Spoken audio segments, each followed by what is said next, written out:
Sure. Hello and welcome to the ARC and TCS Sustainability Video Podcast. I'm Larry O'Brien. I'm Vice President of Research here at ARC Advisory Group. And I have with me here today Shuman Mahalanobis, who's Director of Product Management for Tata Consultancy Services, otherwise known as TCS. And good morning, Shuman. It's good to see you again. Good morning, Larry. Great to talk to you again, and thanks for having me. Thanks for joining us. I think we're going to have a really good podcast today because today we're talking about a lot of the challenges that are facing end users today related to this large trend of sustainability, which we at ARC are following through our energy transition and industrial sustainability team, which I happen to be a member of. And Shuman, why don't you just give me a brief description of what you do at TCS before we go ahead and start talking about the issues? Thanks, Larry. So I'm part of product management team in digital software and solutions unit of TCS. And what we focus as a unit is bringing AI and ML in the hands of business users through our software. And we have two principal software in our portfolio. One focuses on customer analytics domain. We call that customer intelligence and insights. And the other is in smart city and enterprise domain, which we call as intelligent urban exchange. And that's what would be our main focus here, how intelligent urban exchange, in short, we call that IUX, addresses the sustainability challenges that we see our enterprise customers grappling with and how we are assisting them in their implementations. Thanks, Shuman. And I know IUX is not a new offering. We talked about this a couple of years ago during our Smart City Focus podcast on IUX for workplace resilience. And certainly today, sustainability is the watchword of the day. I mean, everybody's faced with all these sustainability challenges, and I think it's becoming a large technology issue right now, right? What technology is going to use to help me through this sustainability journey? And we're going to talk about a lot of that today. But I think a good way to start is to talk about the needs of enterprises that are related to sustainability. So, what I'd like to ask you is, what's your view at TCS about some of the primary, issues surrounding sustainability needs of enterprises, and why these enterprises are so aggressively pursuing these sustainability initiatives right now? Sure, Larry. So if we look into some of the drivers that's causing this, right? And the first is, of course, regulatory. I mean, we have almost all major countries coming up with regulations that are requiring enterprises to report on their sustainability metrics. We have CSRD from European Union coming in force this year, 2023.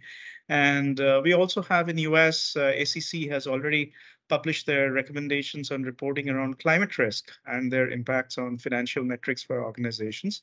It's now open for public opinion, but should come in phases of implementation in this year itself. So, and it's not just US and EU, as we were talking of. Almost all major countries and economies now have regulations that requires organizations to report. So regulatory requirement is a big driver, of course. But while we are talking of that, there's also a growing trend of consumers becoming more and more conscious about their green choices and sustainability becoming part of their day in life.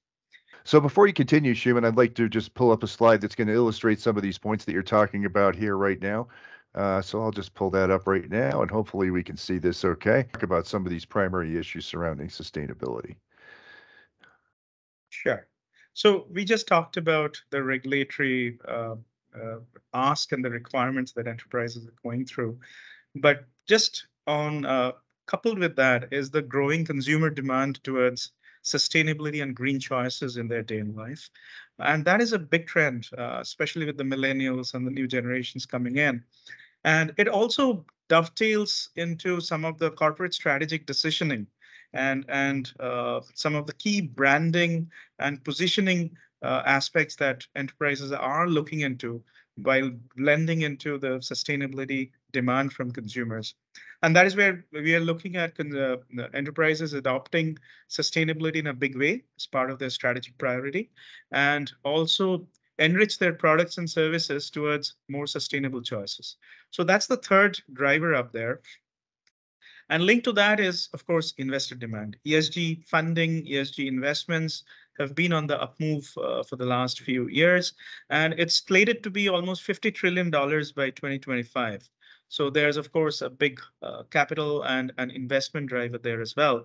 But if you really look into some of the enterprises, while various enterprises would be in their various stages of maturity, but some of the enterprises, and especially the vanguards, are looking across all these factors in terms of regulation and compliance, in terms of consumer demand, in terms of strategic brand priorities, and also investor demand to bring it all together into their common strategic theme and looking into all these aspects as core part of their enterprise strategy. So that is where we look into some of the leaders who are adopting sustainability choices as well. So these would be roughly the top five drivers that we are seeing across various customer interactions and common programs that we are running together. Yeah, I have to say I agree with you. I don't think we at ARC have ever seen such a strong demand to drive sustainability into corporate culture. And I think, these sustainability initiatives really do affect the bottom line too. And they can have a big impact on the financial success of these corporations and our end user clients right now. So I'm going to stop sharing that briefly and go on to the next question here. And really, what in your view are some of the key challenges that are faced by organizations in responding to these key challenges right now, right? Uh, Everybody wants to do the right thing, but they may not have, the tool sets and the skills necessary to do that. So what are some of those challenges in your mind? Sure. And we are seeing this as we are working with our customers across industries. I mean, be it an automotive manufacturer or a chemical industry or even outside of manufacturing as well. Some of the common denominators in those challenges are first the data. Because if we look into sustainability and various categories of the UN SDG goals, the data is diverse and locked into various silos, some within the organization, some within the partner and supplier organizations as well. So, getting hands around that gamut of data, and especially which are locked into the data silos, is one of the definite challenges that we are seeing. That being there, the second aspect, even if you get the data on, currently to get the data, convert it into some of the initial reporting requirements as required by regulation is a very manually intensive and humongous task.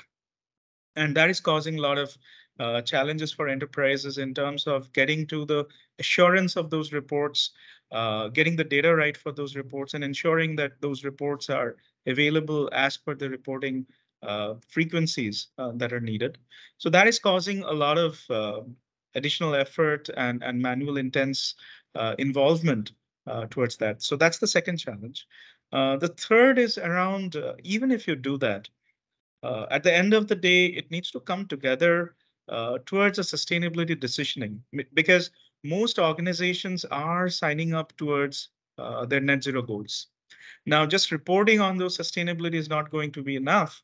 You actually need support through insights to make the right sustainable choices and select the right green projects which not just look into your emissions and even sustainability goals, but also looks into overall margin and the profitability of the enterprise that you talked about, Larry. So while we see customers, of course, in their initial stages of adoption towards reporting and regulatory adoption. But at the same time, the bigger challenge we see is how do you bring it together into your decisioning process, where it becomes part of your operational planning and strategic decisioning, where you're getting the sufficient insights to make the right choices on green projects and work towards more managed achievement of net zero goals rather than trying to go through the processes by themselves. So that is the second bit of challenge. And the third, I would say, is how do you bring it all together as part of your enterprise risk framework? How do you bring it together in your operational planning? And how do you really close loop from your reporting to risk to sustainable decisions and then take the learning back into your processes and operations? So Mhm. the journey right now is very fractured. The regulation is also emerging. So there are shifts in terms of the standards being applied and the asks that are coming through. But more importantly, once we go through the standardization of reporting and all that, the greater need would be in providing sufficient insight and decisioning capability, which would help close loop that entire journey towards more sustainable choices and reduction of emissions and even achievement of sustainability goals that organizations are signing up.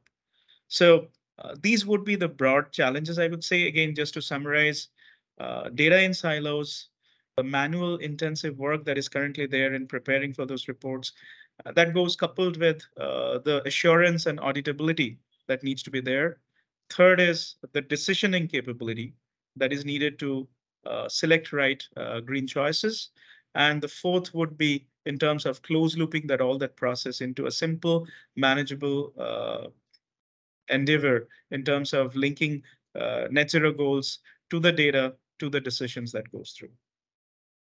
Yeah, that's the key, right? Is turning data into actionable information, actually allowing these end users to make intelligent decisions. And I think it's interesting that we've had a lot of these same challenges in the manufacturing sector, over the past couple of decades too. And when we've managed to overcome those challenges, and I know we have a broad set of technologies that allow us to address these challenges today. And that leads me into my next question here, which is basically what is TCS doing, to address these challenges, and how are you using your technology and your expertise as an enabler for the end users to address these challenges? Sure. So as I started off saying, Larry, we are essentially focus on bringing AI ML in hands of business users and embedding as part of their day-to-day decisioning process. So what we are doing here to address the challenges that I talked about are mainly around four dimensions, and I'll take one by one. The first one is around IUX provides a digital spine which allows us to model sustainability requirements and provides us a way where we can connect to the source systems. And using IUX, even enterprises can connect to their supplier networks. But together with suppliers and their partners, they can source the data onto the common digital spine, using which then the further automation upstream can be done towards reporting, towards providing extensible reporting framework, which are aligned to global standards like GRI, SASB, and others, and even adopt to the emerging regulations. Some of the new markets are coming with newer reports. I talked about CSRD. In India, there are BRSR reports and so on. So that is the first part, which is establishing the digital spine and automating the reporting requirements that are there. The second part is what I was talking of in terms of the decisioning capability that you can then do on top of the data that it comes through. Now, what do I mean by decisioning capability? It's about A, forecasting your emissions, which are matching with your demand planning, your demand sensing from the environment. It's Hmm. also about once you have the forecast, you of course get your gaps, right, with respect to your current emissions and the forecast that you have. Then, how can AI ML help you in identifying the specific recommendations that you can employ to reduce your emission and get closer to those net zero goals. So the system provides specific recommendations that can be taken in. So that's the second part in terms of applying AI ML predictive capabilities to identify programs and green projects that can get in to make the enterprise get closer to net zero goals. That's the second part.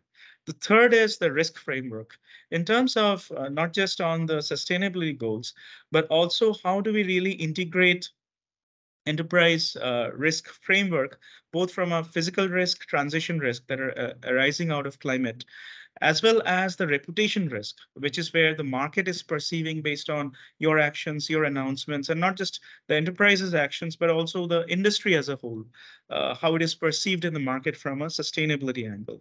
So we bring them together as a complement to enterprise risk management framework to give a more holistic view of A, now we have the emission and sustainability data. B, we now have a decisioning capability to take action on some of the initiatives and improvements that we can do. C, we bring it together around a risk framework, which mitigates some of the climate risks that are emerging. And finally, the fourth leg is how do we bring it all together into a emission digital twin, where now I can simulate different conditions, be it a sudden event like Suez Canal event that we had, or even demand planning, demand sensing that we talked about in terms of operational planning, or even in terms of how some of the sustainability announcements are impacting consumers and stakeholders. So we bring them together to provide a digital twin capability where you can model different scenarios, you can look into some of the what ifs, and then use that to select the right green projects optimized across your margins and costs, which gives a sort of a catalog of your green projects, which you can then monitor, take learning from the programs, and feed back into the closed loop decisioning of sustainability that I talked about.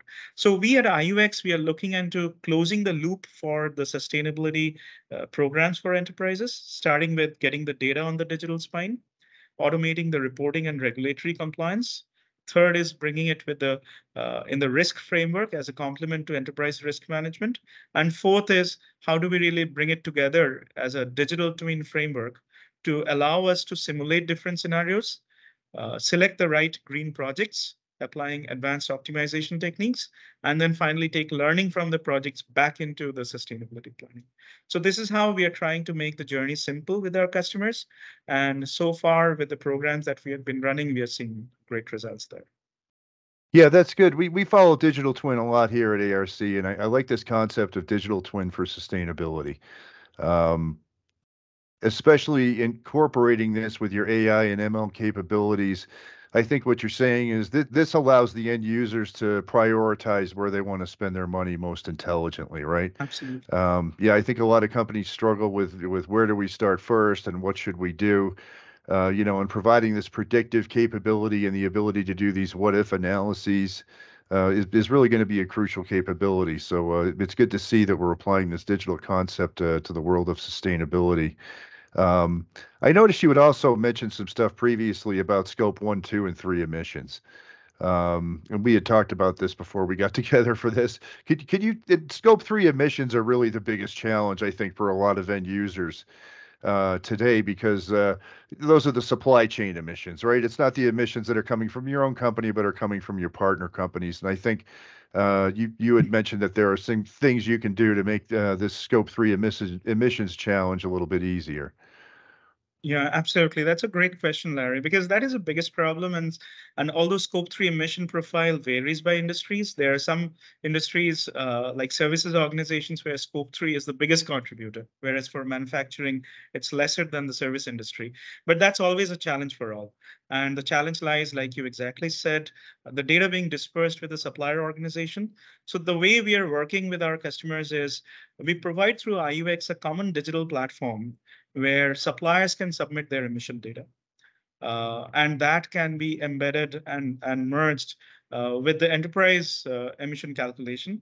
So that is one aspect of the supplier data. But there's also additional sources of scope three emissions, like I just talked about, business travel, employee commute, and various aspects which, in a way, are difficult now for the enterprises to really get the data, get an accurate estimation of those areas.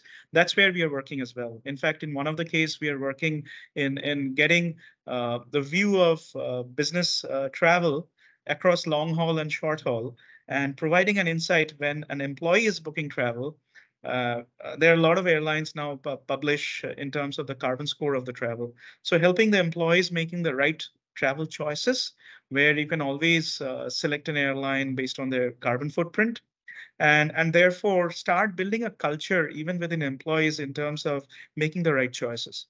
So these are some ways we are working around, not just on the supplier side but also on the employee side towards scope 3, and getting to cases where can we really get to employee level carbon score, for example, and build a culture towards providing those nudges and engagement towards more sustainable and green choices.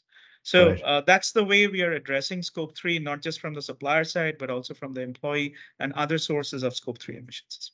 Yeah, that's a really interesting dimension. It's not something you hear too much about. I mean, usually when we talk about scope three, we're talking about, other things other than employee travel. So that's a really interesting example. Um, and I think what we've talked about here today addresses a lot of the challenges and requirements that end users face today. We really do need what I like to call a system of systems, right? Something that's capable of extracting data from different sources and different formats and putting it all together into a holistic environment where you can really understand the data and view the data in sort of a single pane of glass, as they say. But the real key, as you say, is closing the loop on this, right? How do we make decisions, right? We don't want to just see what's happening. We want to be able to make actionable decisions based on what is happening, and those decisions to drive the business and make business safer and reduce carbon footprint, but also make business more profitable. Right at the end of the day, that's what businesses need to be. So I think this is really a win-win situation here for companies and. I want to appreciate you for coming on with us today. Do you have any other resources or other information that people that are interested might be able to go check out, find out more about TCS Absolutely. and So IUX? thesis.com IUX is the link to go to. And there are tons of materials out there, what we are doing, some of the interesting features and functions that we are bringing together. So that is a good place to look up. Apart from that, of course, you can always reach out to our teams, and we would be most happy to discuss further on the work that we are doing there. Well, that's great, Schumann. Thanks a lot for your time here today. We really appreciate your insights into this challenge and sustainability, and how we can use technology as an enabler to make more intelligent sustainability and business decisions based on this myriad of data that we have in the enterprise and bringing it all together. So I want to thank you again for joining us today, and we hope again to see you soon here on our ARC video podcast for sustainability. Thank you so much, Larry. And as always, it was great talking to you. Thank you. Thanks. Thanks.